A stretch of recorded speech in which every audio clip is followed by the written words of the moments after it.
In today's video, I'm going to teach you how to install Slack on a laptop or PC, Windows.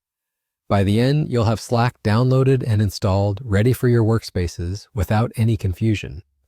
First, open your favorite web browser. It can be Chrome, Edge, Firefox, whatever you use is fine.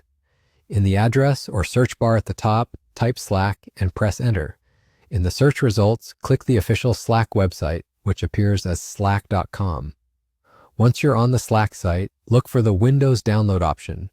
Go ahead and click Windows Download to go to the page where you can get the installer. On that page, choose Download 64-bit. This is the standard choice for most modern Windows 10 and Windows 11 computers.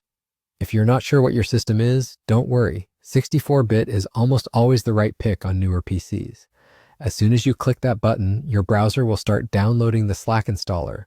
You can usually see the download progress at the bottom of the browser or in the downloads icon at the top, depending on which browser you're using. When the download finishes, you have two easy ways to start the installation.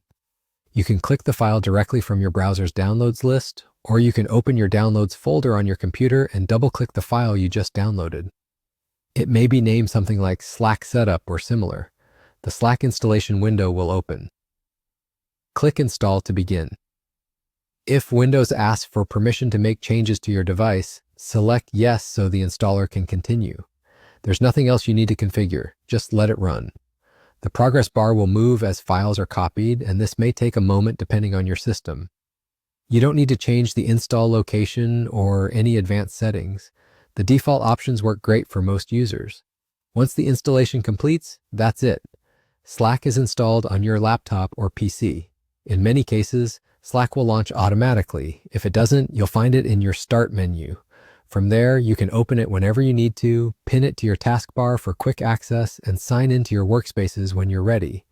And that's how to install Slack on Windows, start to finish. If this walkthrough helped, please hit the like button, subscribe to the channel, and tap the bell icon so you don't miss new uploads. Thanks for watching and enjoy using Slack.